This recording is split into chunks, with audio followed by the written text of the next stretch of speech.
Morning students, I am the teacher of Foundation Modern School of class 4. Today I will teach you in the subjects of Hindi. Now I will teach you. Students, आज हम लोग क्या पढ़ेंगे? आज हम लोग हिंदी पढ़ने जा रहे हैं। हिंदी का हम लोग फर्स्ट चैप्टर पढ़ेंगे। चैप्टर का क्या नाम है? यह कविता है, इसका नाम क्या है? सीखो। क्या कविता है? सीखो। सीखो यानी हम लोगों को यहाँ पर जो इस कविता के जो कवि हैं श्रीनाथ सिंह, ये हम लोग को क्या बोल रहे हैं? सीखने के लिए बोल रहे हैं। जैसे हम लोग कुछ सीखते हैं वही बोल रहे हैं कि प्रकृति जो हम लोग के सामने तरह तरह के उदाहरण रखती है, वही वो बोल रहे हैं कि प्रकृति से हम लोगों को कुछ सीखना चाहिए। तो चलिए अब हम लोग ये कविता पढ़ेंगे और इसका मतलब समझेंगे। फूलों से नित हंसना सीखो। हम लोगों को क्या बोल रहे हैं?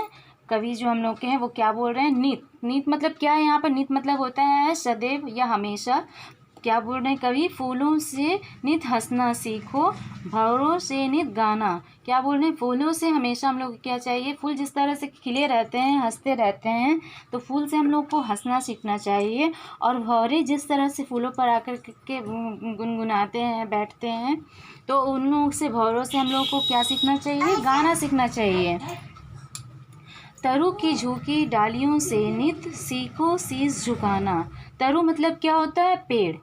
और शीश मतलब क्या होता है? सिर। तो तरु की झुकी डालियों से नित सीखो शीश झुकाना। तरु पेड़ जिस तरह से ज़ोर से जब तेज़ हवा चलती है तो पेड़ जिस तरह से अपने सर को झुका लेता है, उसी तरह से हम लोग को बोला जा रहा है। हम लोग कवि जो है श्रीनाथ सिंह जी, वो बोल रहे हैं क्या कि जिस तरह से पेड़ झुक जाते हैं, अपने सर को झुका लेते हैं, उसी तरह से हम लोगों को भी झुक जाना चाहिए। कभी किसी वक्त ऐसा कुछ ऐसी परिस्थितियाँ आती हैं, उन परिस्थितियों में हम लोगों को झुक कर रहना चाहिए। सीख हवा के झोंकों से लो कोमल भाव जगाना। हम लोग को क्या बोल रहे हैं कि शिक्षा लेना चाहिए। किससे? सीख मतलब क्या? शिक्षा। हवा के झोंकों से, हवा का झोंका जिस तरह से कोमल मुलायम होता है, जिस तरह से हवा जब चलती है तो उससे हम लोग को जो मुलायम जो भावना जो वो हम लोग के शरीर को जो स्पर्श करती है, तो उस हवा से हम लोग को क्या सीखना चाहिए? कोमल मुलायम।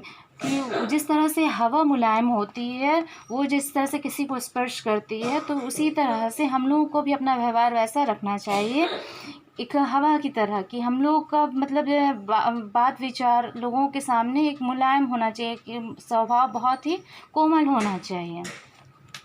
दूध और पानी से सीखो मिलना और मिलाना। क्या बोल रहे हैं यहाँ पर? दूध और पानी से सीखने के लिए बोल रहे हैं मिलना और मिलाना। दूध में जिस तरह से पानी को मिला दिया जाता है तो पता नहीं चलता है कि पानी है या फिर पानी कितना है या नहीं है। तो उसी तरह से जिस तरह से दूध में पानी मिल जाता है तो उसी तरह से दोनों एक दूसरे में मिल जाता है, तो उसी तरह से हम लोगों को भी अपना व्यवहार वैसा रखना चाहिए कि हम लोग भी लोगों से मतलब मिल जाएं और उन लोगों को खुद में मिला लें। सूरज की किरणों से सीखो जगना और जगाना। सूरज की किरणों से हम लोगों को क्या बोल रहे हैं सीखने के लिए? कि जिस तरह से सूरज की किरणें हम लोगों को जागती है और जगाती हैं। जिस तरह सूरज की किरणें उगती हैं तो पता चलता है कि हाँ सवेरा हो गया है, तो वैसे ही हम लोगों को रहना चाहिए। लता और पेड़ों से सीखो सबको गले लगाना। लता मतलब क्या होता है? बेल। ठीक है। जिस तरह से पेड़ की जो लता होती हैं, ठीक है, उससे हम लोगों को क्या सीखना चाहिए? पेड़ से हम लोगों को क्या सीखना चाहिए? कि सबको गले लगाना।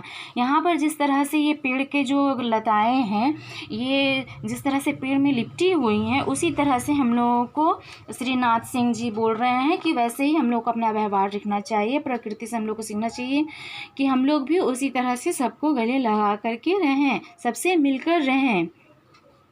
हम लोगों को श्रीनाथ सिंह जी यहाँ पर बता रहे इस कविता में कि हम लोगों को जिस तरह से प्रकृति अपना व्यवहार रखती है, उसी तरह से हम लोगों को भी हमें भी दूसरों के साथ में वैसा ही व्यवहार रखना चाहिए। निस्वार्थ भावना से लोगों की सहायता करनी चाहिए। किसी तरह का कोई लालच अपने मन में नहीं रखना चाहिए। Thank you students.